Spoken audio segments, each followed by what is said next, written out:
Bethenny Frankel is under fire for being a white savior. Brandi Glanville is finally speaking out about Caroline Manzo. And Russell Brand is under fire. Get ready. Let's dive in. You're listening to No Filter with Zack Peter, your go-to source for all the latest pop culture and reality TV tea, served fresh 3 times a week. Now, let's dive in. Welcome on in, welcome on in, welcome on in. Happy Monday. I hope you had a wonderful weekend. I had a jam-packed weekend. I can't talk about a lot of it just yet, but just know there are a lot of big things coming. There are some announcements that'll be dropping this week, and more announcements will continue to come. Life is good, and I'm very grateful and very happy, and so I'm excited to kick off the show this week.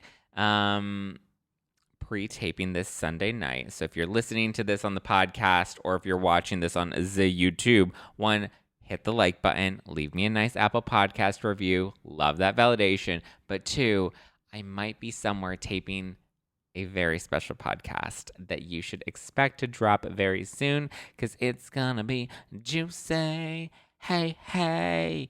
And there are going to be some fun announcements coming, baby. We are going to dive into the Bethenny. We're going to dive into the Brandi. We're going to dive into the Russell Brand of it all.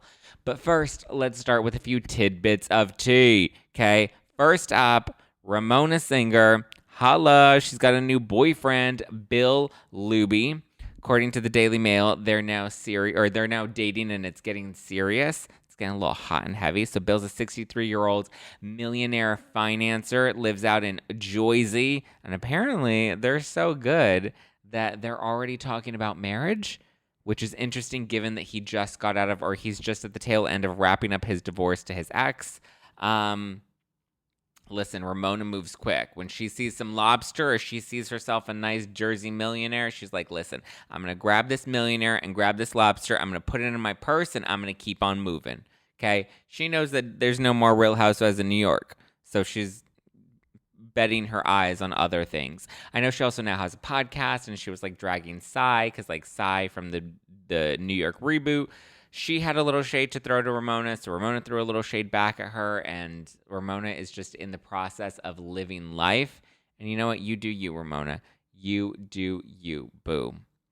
In other Housewives news, Christy Carlson Romano, who you may remember from Even Stevens if you're a millennial, or from Kim Possible. Call me, beat me, if you want to reach me, if you want to page me, it's okay. Kim Possible with Ron Stoppable.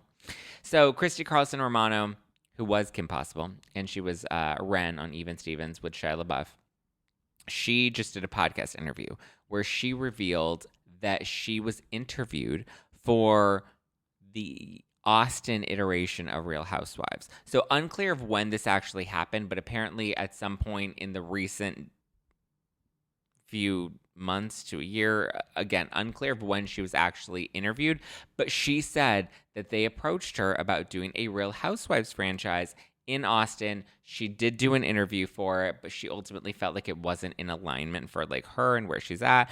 I mean, obviously she was an actress. She was a child star back on Disney Channel. And then eventually now she's like a mom and a wife, and she has like a YouTube channel and a podcast, and she's, doing all the content creator things, bringing back a lot of those old throwback stars. And listen, she's a momtrepreneur on the internet. She's a social media person, influencer. Obviously, with her acting background, I think that they thought this would be like a nice way to add a name to an Austin iteration of Real Housewives. Unclear if they're still pursuing Real Housewives of Austin or if it might be a different show that's not Real Housewives. We've seen them do that in the past where they film a show and it's supposed to be one thing and then it becomes another thing. Manhattan Moms was supposed to be a thing and then it became Real Housewives in New York City. So there are, the shows always change and develop into different things, but Christy Carlson Romano was like, nope, not me, not into it. She thinks she self-sabotaged the interview in a weird subconscious way because it's just not in alignment with who she is and what she does now. So, you know what? Good for you, Ren.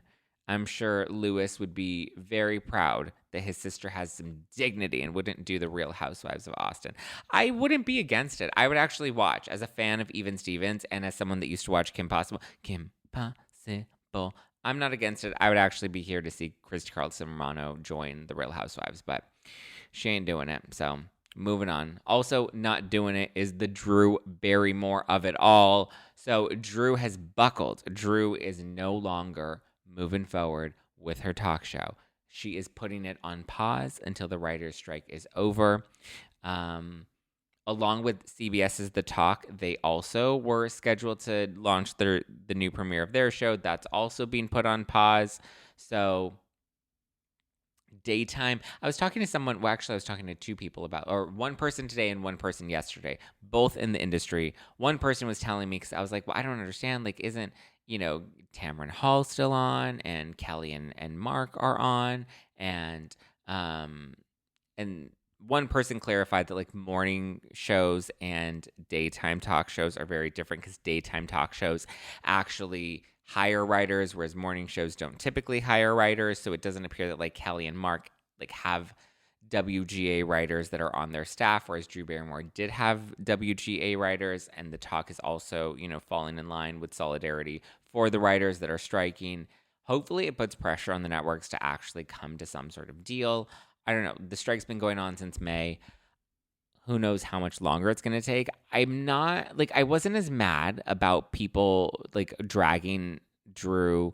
Like, I wasn't as up in arms about it, because I always kind of got where she was coming from. And her thing was always like, well, listen, there are many other staff members that work on these shows that, like, I'm owning this decision, and I want to make sure that they stay employed, because right now, even though they're not working, the writers, there are a lot of people that are donating to the writers or trying to support the writers because they're on strike. And so I understand that, like, there is a genre of other employees that are not writers that also are not getting work right now, that are also not necessarily getting that additional support from brands, from donations, from whatever. Listen, it's multi-layered, this entire strike. It's not black and white. It's not, I'm always somebody that likes to stay in the gray area and look at both sides of everything. So that's why I wasn't immediately quick to like drag Drew.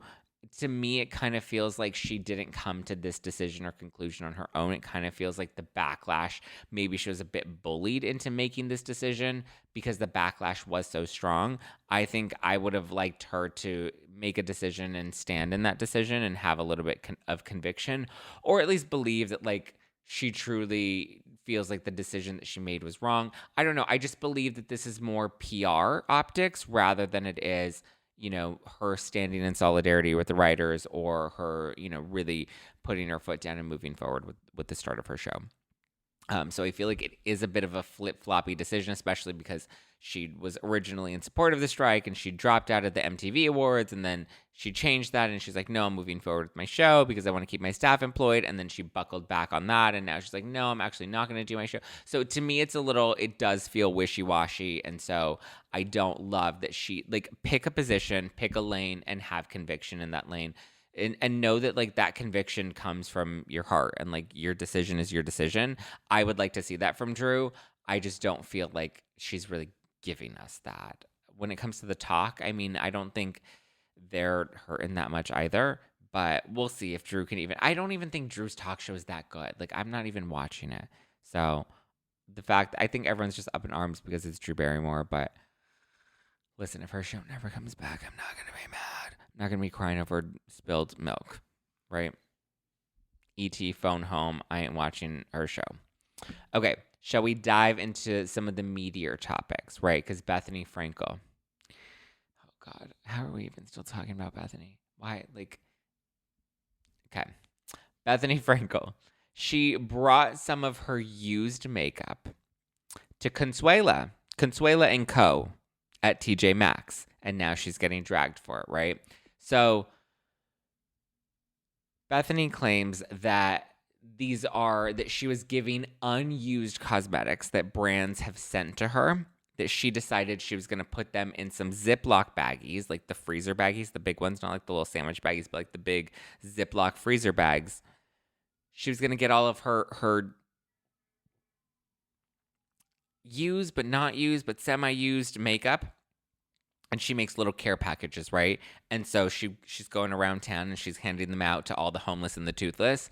And she started with Consuela, at TJ Maxx. And Consuela, she walks into TJ Maxx with her iPhone ready, and she's like, here, Consuela, I like you, and I'm a big, I always come to TJ Maxx, you know me, and Bethenny Frankel, I always come to TJ Maxx. I love TJ Maxx because I expose them for their fake Manolos, but I like the real Manolos, and I bought them in every color because I'm Bethenny Frankel, and I can afford to buy them in every color. But you know what? I brought you some makeup because I'm going to save your life because I know that you're poor and you can't afford this, so here you go. I put it in a sandwich baggie, that way it feels a little more relatable to you, and I didn't put it in something nice, but here's a sandwich baggie of all my used makeup.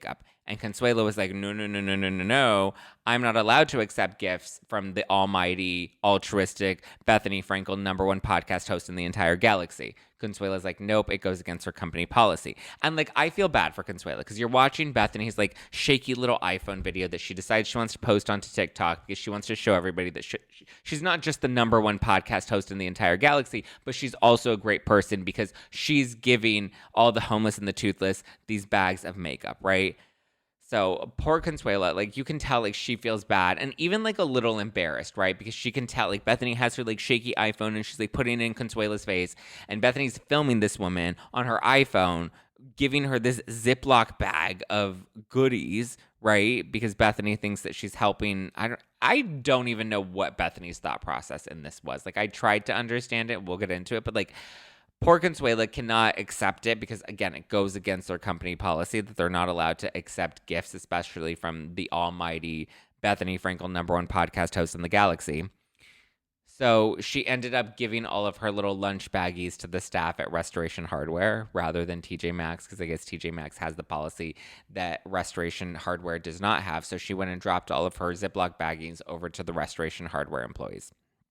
So Bethenny is claiming in a new video that she posted on her Tickety Talk that these are not used products. They're merely products that she has opened and tested, but not actually used, right? She's like, look at this luxury brand sent me these lip glosses in all of these shades, and I don't want all of these shades. I open them and I test them on my hand to see if I like the shade and I don't like the shade, because on Real Houses of New York, Brynn said that your lip gloss has to match your nipple color. And you know what? This lip gloss color doesn't match my nipples, but this one does. So these other 4 that don't match my nipples, maybe they'll match Consuela's nipples, so I'm going to give them to Consuela. It's the most bizarre thing ever. The fact that she even like thought to like film this and post it on her TikTok, like it's just weird. But she's like, look I'm opening the products, and see, when I open the products, it tears the product a little bit. So therefore I can't sell it. I can't give it to anybody else because the product is kind of open, but I didn't put it on my lips. I only smeared it all over my hands. So who cares if I have germs on my hands? I didn't put the lip gloss on my lips. I only put it on my hand. And then I put my hand up to my face to see if it matched my nipples. Kara Radswell then chimes in, and she's like, listen, I don't want to comment on this too much because clearly Bethenny is circling the drain, but she's like, clearly Bethenny has a white savior complex. I think that's what she hashtagged her tweet. Like she retweeted somebody and she hashtagged it white savior complex. And then Bethenny comes back and she's clapping back at Carol, not mentioning her by name, but she's like, don't listen to people that throw around these big woke words like narrative or white savior complex. And listen, in general, I would agree with Bethenny about people using big woke words and they use them to like feel important or to feel smart. But in this case, I actually think Carol has a little validity to her comments about Bethenny being a white savior complex, having a white savior complex. Like, to me, like, this is sad even for Bethenny. Like, to quote herself, wow, Bethenny, wow, you're going to pass out cosmetics in cheap Ziploc baggies? And the fact that, like, she uses her latest TikTok video to, like, show what a good deed she's doing, and then she does this other video where she's like, you know, showing that or saying that like, oh, I'm giving these out to people that can't afford luxury goods, like they can't afford this, so I'm giving them to this, and I'm giving it to them in a Ziploc baggie. I just think it's weird, right? I just think the look overall is bad. Like, it was more unsettling than her eating the crab legs in the hotel room. Remember that video when that broke the internet?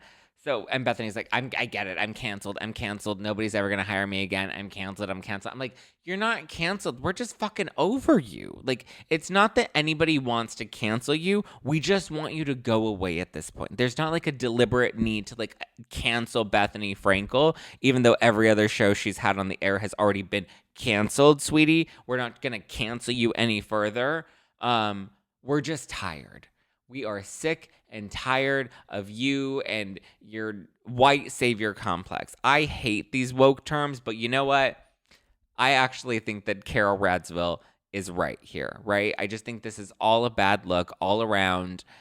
She thinks that she's doing a good thing. She thinks that she's helping other people, but it's like, are you really? Like, I don't know. Take all your cosmetics and donate them to Goodwill or something. Like, why do you need to film it and like show these people, these staff members that you're filming at TJ Maxx? Like, it's just bizarre. It's weird. And it just feels very needy. It feels very braggy. Right? And we all thought that Jill Zarin was the thirsty one, or that Ramona was the one that was out of touch. And meanwhile, from right under our noses, we had the skinny girl herself that was the most ridiculous of them all. So she says that she also gives these samples out to her staff and that she has sandwich baggies that she keeps in her car in case she finds nice people to like hand them out to throughout her day.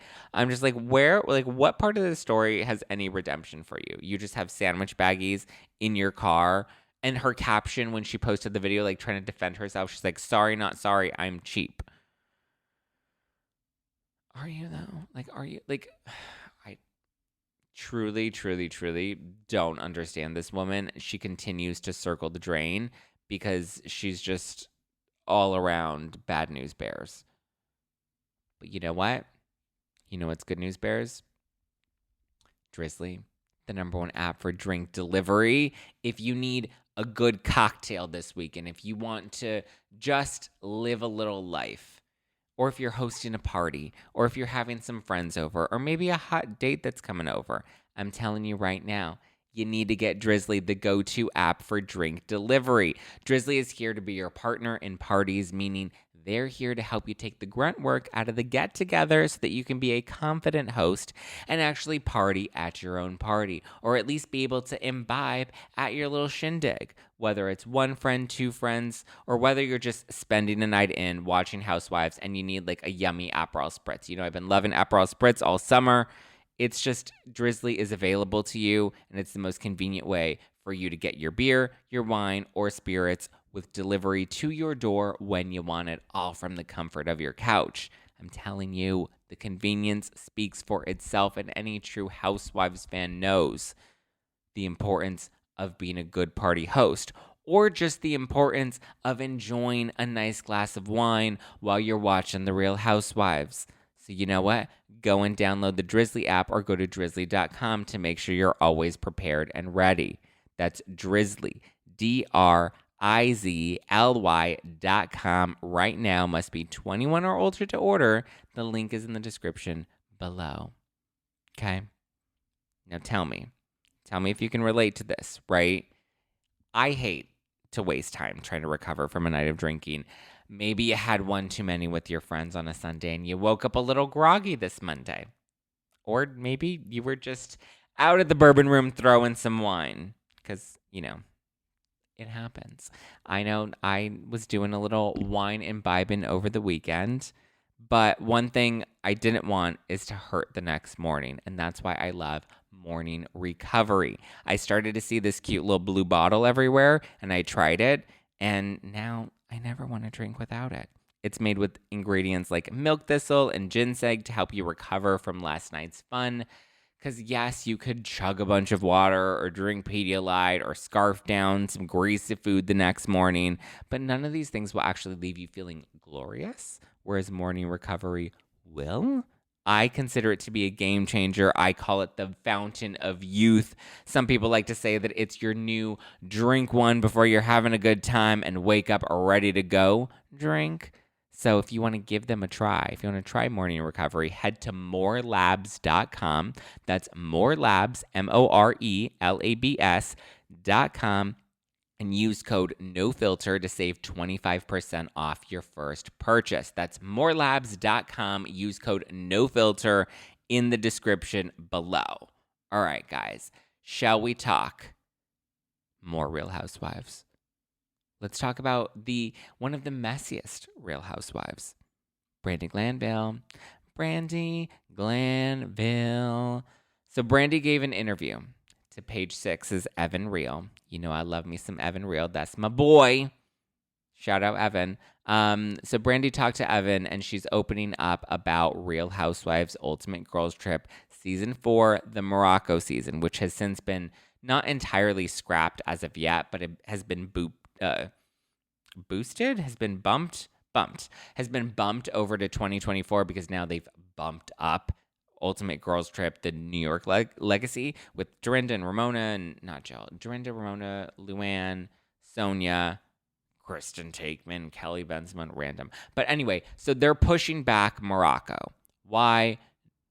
Unclear. We can only assume that it has to do with the allegations that Caroline Manzo has made against Brandi Glanville. We know they were filming Ultimate Girls Trip together. Then there were allegations that Brandi Glanville made unwanted advances or unwanted kisses towards Caroline. It blew up in the press. The networks came out and they were like, we, support our staff being safe. We want to make sure that everybody's safe in this environment. Brandi and Caroline were both removed from filming. They were not allowed to film the final day, so they're not going to be in the finale, presumably. Now, here we are. Obviously, the headlines came out. We didn't really see Caroline address it other than kind of like dancing around the topic in interviews. Same thing with, or Brandi hasn't really addressed it at all, other than I think she put out some tweets and she's very much like defending that she did not do the things that she's been accused of doing. Brandi says that she doesn't think that Caroline Manzo was ready for what Ultimate Girls Trip is. She says that, she was cast to come and be the fun, drunk one and to bring the party, which is just Brandi. It's true to character. It's what she's always been. She's like, I did the last Ex-Wives Club at Dorinda's Manor, and I came and I was drunk and we were fun and we were partying, we were having a good time, and like, that's who I am. I'm the fun girl that brings the party. She also says that Caroline hasn't been on reality TV in nearly 10 years, so she just doesn't get it anymore, and she wasn't up for what reality TV is. She's like, it's fine. Caroline's a grandma now. Like, she's just not up for the antics that come with going on a show called Ultimate Girls Trip. Like, what do you expect Ultimate Girls Trip to be? Not that, obviously... to me, Caroline Manzo and the concept of Ultimate Girls Trip, like, don't really mesh. Like, Dorinda is Ultimate Girls Trip because Dorinda knows how to get smashed, right? Dorinda knows how to get hammered and to have a good time, as does Brandi, as does Tamara. Vicky knows how to whoop it up. Like, these other ladies definitely know what to bring to make an entertaining television show. I do kind of agree Caroline has been out of like the reality TV world for a minute, that I think maybe it's healthier for her to not go on reality television. Like, maybe it is healthier for her to just stay home, focus on her family, focus on her kids, focus on her grandbabies. Although it is like, they do claim that Caroline was engaging in like naughty talk and that she was encouraging the other women to feel her boobs. So I don't know. They also claim that both women, Caroline and Brandi, had their mics on during this alleged assault, and Brandi's legal team wants the network to release the audio to prove that Brandi didn't actually do anything wrong. She claims that she reached out to Caroline to make sure she was okay, but she never heard from Caroline, though she makes it very clear that she has no ill will towards Caroline Manzo. Apparently, even Andy has been a shoulder to cry on for Brandi lately. Even though it's clarified in the article that he's not picking any sides in any of this, Brandi has opened up that Andy has been pretty supportive of her. I think that's Andy playing the politics game, right? Like, he's like, I'm going to make Caroline happy. I'm going to make Brandi happy. I'm going to try to validate them each. I'm going to try to make sure they're both okay, with the hopes that this doesn't continue to spiral. So Phaedra and Gretchen actually are quoted in the piece supporting Brandi. It appears most, if not all, of the ladies seem to be supporting Brandi. We haven't heard them all speak out publicly, but for the most part, it seems like majority of the ladies, I know definitely Phaedra, Eva, and Gretchen are very much supportive of Brandi. I think there was even, I heard like a mention that even Camille was, and Camille I don't think really enjoys Brandi, but I feel like there was a thing where even Camille was kind of like, I'm not fully team Caroline in all of this. Like, she's kind of lending a little support to Brandi as well, which is interesting considering like all of these women were there. So the report claims that the investigation was completed and that there was no evidence to support Brandi or to support Caroline, and it's kind of just like a she said sort of situation. I don't know. where the investigation stands. I heard that the investigation closed and they didn't find anything. Curious to see how this all plays out when the show actually airs, if the show actually airs, because some people are suspecting that it might not. I think that it will. It's just a matter of time. Long story short, Brandi says that, she's ready for the truth to come out and that she's tired of being dragged by this false narrative. And she wants Caroline Manzo to tell the truth. But, I mean, it seems like she just thinks that, like, I don't know. I did get the impression that Brandi feels like Caroline is, like, retaliating against her. She's like, Caroline's a lot of fun, and we were having a lot of fun with Caroline until you cross her. So uncertain where or how Brandi crossed Caroline to get her to do this. Russell Brand. Let's get into all of that because another day, another celebrity scandal. So Russell Brand came out over the weekend, I believe it was Friday evening, referencing some criminal allegations that he claims were about to come out against him, to which he is vehemently denying. So he claims that it's a coordinated attack by the mainstream media that was going to be coming out with these allegations, accusations of a criminal nature that he very clearly is denying ever happened. So after that, the Sunday Times and Channel 4's Dispatches released these expose pieces on Russell Brand and these alleged sexual assault incidents that happened between 2006 and 2013. So in their reporting, there are 4 women that have accused Russell Brand of assaulting them in that time frame, 2006 to 2013. The first accusation, and there are like the sexual assault allegations, and then there are also some other allegations from his staff members. But so the first major accusation comes from 2006. It comes from a woman that claims that she was 16 at the time that she was engaging with Russell Brand, and that during their 3-month relationship, he sexually assaulted her. She claims that he was made aware of her age, which was 16 at the time, and he pursued her anyway and basically groomed her. This is sick. Like, if she really was 16 and they had a relationship for 3 months, that to me is wrong across the board. You cannot have relations with somebody that's underage under any circumstances. I know he's come out and he said, yes, I've been very promiscuous, but all of my interactions have always been consensual. I don't believe that a 16-year-old can give full consent to having sex with a man who at that time I believe was about 30. So to me, that does not check out. But again, these are allegations. They have yet to be proven. We'll get into that, but let's get to the next one.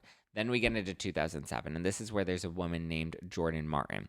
She claims that she dated Russell for 6 months and that he was emotionally abusive towards her. She recalls a specific account in her 2014 book where she claims that he became very upset with her after he found out that she was texting her ex-boyfriend, and he grabbed the phone and he removed the case and he took the phone battery out, and then she says that he touched her sexually before she left. She was invited to participate so she was invited to be interviewed in the documentary, but I guess she refused, so they still used her book as like as one of the allegations. Her book came out in 2014. But so she was invited to participate in the expose, but didn't, and instead just issued a statement saying she stands by all of the claims that she made in her book back in 2014. So this was at least made public back in 2014. Nothing really seemed to have come of it. I didn't read the book. I'm just going based off of the reports that I've read, so it's unclear what exactly she's claiming. Obviously she's claiming that he was emotionally abusive, and she details the night that he grabbed her phone and took the battery out. I don't know specifically what the touching her sexually and inappropriately was. I guess we'll have to dive into her book, but I'm just, again, going based off of the report so far. Then we get into 2012, and this is where there's a woman that claims to have been engaging in an experience with Russell Brand and one of his friends. She claims that she told Russell Brand to get off of her at one point and that he refused, that I guess they were having sex, and it sounds to me like some sort of threesome situation, and she claims that, he was forcing himself onto her. She claims that she was treated at a rape treatment center the same day and followed that with 5 months of therapy. Apparently, she confided in a friend and also considered filing charges against Russell at the time, but ultimately decided not to file any charges against him in the end. She also claims that Russell had texted her and apologized for his behavior afterwards. Also important to note that this is around the same time that he divorced Katy Perry. We'll get into Katy in a minute. Then there's the next accusation. This is where we get into 2013, and there's a woman that claims that she met Russell Brand when they were both together in AA before she began working with him. She claims that he assaulted her at his home in LA, and he forcibly kissed her and pinned her down, to which she responded, "Stop, please, you're my friend." She claims that he then fired her, and she, I guess, has connected with another former employee who apologized for not helping her that day. I guess this person was outside and heard her scream and came to her now and is like, "I'm sorry that I wasn't there for you. I'm sorry that I didn't help you out of that situation." This person claims that the reason they didn't want to get involved at the time was because they were simply scared of Russell Brand, as were other staff members, per this person's account. This woman was afraid of filing charges because she felt like it would harm her career, because it is worth noting that these were the years that he was a lot more prominent in his career. He was, doing award shows and hosting, and he had his talk show. And so there were a lot of things that were going for him at that time. So they're claiming like we didn't do anything then because we thought that he was powerful and we thought that he had, he would harm our careers, or just that coming out would harm our career. Then we get into 2020, and the first woman, the one that was 16, she reached out to Russell's talent agency, or his literary agency, with allegations against him. At the time, Russell denied it. His lawyers claimed that this was just a cash grab. His literary agents have since come out and said that they have terminated all ties with Russell. Unclear of when that was.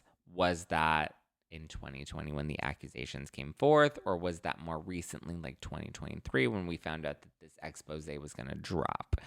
Or another thing that happens too is sometimes your contract just ends and it just doesn't make sense for you to sign again. Maybe you're not planning on writing another book. Maybe you don't need a literary agent after all.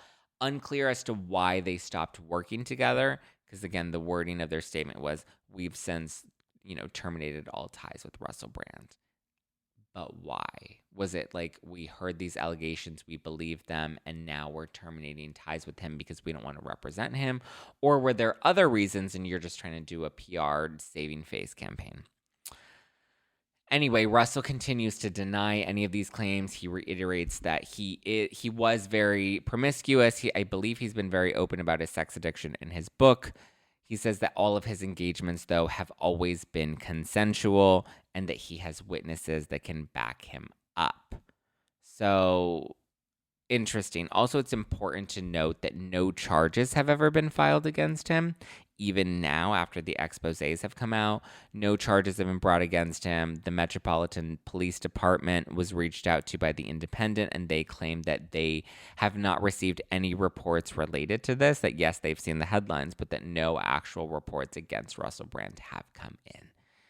Back in 2013, he obviously had a very public divorce with Katy Perry. So after their divorce, Katy did an interview with Vogue. And in the interview, she said, because now everyone's talking about it and they're pulling back old clips and they're trying to dig apart and dissect all of this, right? So in 2013, Katy Perry told Vogue, "I felt a lot of responsibility for the marriage ending, but then I found out the real truth, which I can't necessarily disclose because I keep it locked in my safe for a rainy day. I let go and I was like, this isn't because of me. This is beyond me. So I have moved on from that." Reading this, I don't take it as she knew that there were sexual assault allegations against him at the time that she was married to him.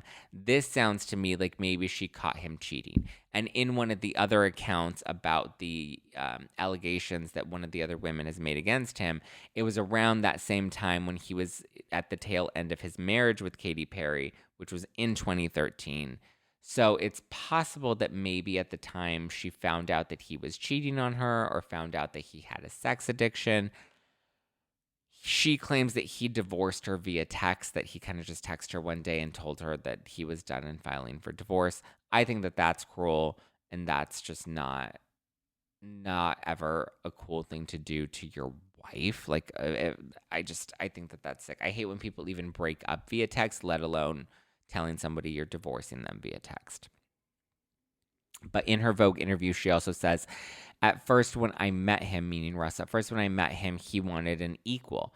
I think a lot of times strong men do want an equal, but then they get that equal and then they're like, I can't handle the equalness. He didn't like the atmosphere of me being a boss on tour. So that was really hurtful and very controlling, which was upsetting. So I get that. It does sound like he is controlling. It does sound like he struggled with sex addiction. So I understand it. I think the relationship ended because she probably found out that he was a sex addict and was cheating on her. And she probably has some sort of proof that shows that he was texting other women or having relations with other women or whatever it is. And I think that's what she claimed when she said that she had something locked in her safe, was that he was not, fully faithful to her. And I think that's why she said that it's like locked in her safe, because there's probably more to the sex addiction that she knows about, that she discovered, that has not been made public, or that she herself has not gone public with. That said, we also have this Australian singer, Dani Montagu. She commented back in 2006 about Russell Brand. And she said, after she was booked to do an interview with him to promote her new album back in 2006, she claims that Russell is completely crazy and a bit of a vile predator. I certainly don't think he has cured his sex addiction, that's for sure. He wouldn't take no for an answer. He always goes that step too far, never quite far enough to slap his face, but usually too far. He's obviously very intelligent, but he wears more makeup than I do. Normally, I love guys with eyeliner. It can be very sexy, but not on Russell. I absolutely, no way, never. He's just not my type. She continues by saying, I was told he got sacked by MTV in the past for wearing an Osama bin Laden costume to work a day after September 11th. I couldn't believe that I just agreed to be interviewed by someone who had done something like that. It really unnerved me, and then thought the whole interview he kept making shocking remarks, and I can't even repeat, just uttering the words that would make me blush. So she claims that her interview with Russell Brand when she was on his show was really uncomfortable. I mean, I really want to know what the nature of her relationship to Russell is. Because, what would make her make these accusations against him? Like, did she have a relationship with him where she's seen him to be a predator? Does she have a friend, or does she know somebody that has maybe made an accusation against him? Like, I want to know more about where she got her info from. Was it a first-hand account? Was it a friend's account? Is it just word on the street that we've heard? Because I think that, she could be really powerful in blowing the lid on all of this. I don't believe she's ever dated Russell Brand, because it sounds like she didn't really know too much about him before being booked on his show. So why did you have these really strong opinions of him back at that time if and you didn't say anything? I don't know. It's a bit odd to me. Other allegations made came from either former staff members or assistants. One of them claimed that he was always in his underwear when he was around her, and she was uncomfortable about that. Another one claimed that they felt like they were Russell's pimp for always having to find him young girls to sleep with. I mean, I don't know. It's just, I don't know. And I also want to repeat that, Russell has denied all of these allegations. Apparently, he got a heads up about this coming out. So all of the allegations against him, he is denying. No charges have been filed, nor have there been any official reports made to the police about any of these allegations. So we'll have to see where this goes. His audience, for the most part, seems to be supporting him. He just sold out a gig in London. They were cheering him on. So it seems like his career is doing just fine regardless, which is definitely interesting. The 16-year-old thing, I think, is gross. Any allegations of sexual assault should absolutely be investigated and should absolutely, we should hold people responsible for the crimes that they're committing. uncertain what's going to happen in the Russell Brand case. Because like I said, he's very adamant and very confident in the conviction in which he believes he's innocent is very strong. The fact that we don't have any police reports, the fact that there are no charges filed against him, like that also makes me like slightly wary, but it's like I never want to not believe victims. I mean, did we not see what went down with Ashton and Mila? You know, I believe that we need to give power to victims and believe them, absolutely, but we also need to do our due diligence and investigate these things. I don't know where this is going to land, but my God, the number of celebrity scandals that have been breaking lately. Oy, oy, oy, oy, oy, mamma mia, here I go again. But listen, we'll see what happens with Russell Brand. We'll see what happens with Brandi Glanville and Caroline Manzo. I cannot wait for Morocco to finally air and like let us just see what the situation is. Bethenny, I'm over Bethenny. But I'm glad that Ramona's got herself a nice Jersey billionaire that she's living her best life with. You go, Dorinda, you go, Glenn Coco. All right, well, on that note, thank you guys for listening to No Filter with Zack Peter. I love you. I appreciate you. I'm going to be here for you every Monday, Wednesday, and Friday.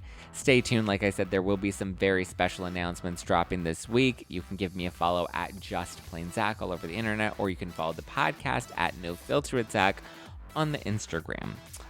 Leave me a nice Apple Podcast review because I love that validation. And stay tuned. Get ready. I do recaps of OC and Southern Charm on the Ringer Reality TV podcast. If you want to catch that, you can definitely tune in there. And get ready, more tea to be spilled and more episodes of No Filter with Zack Peter. Coming at you soon, boo. All right. Love you. Mean it. Bye.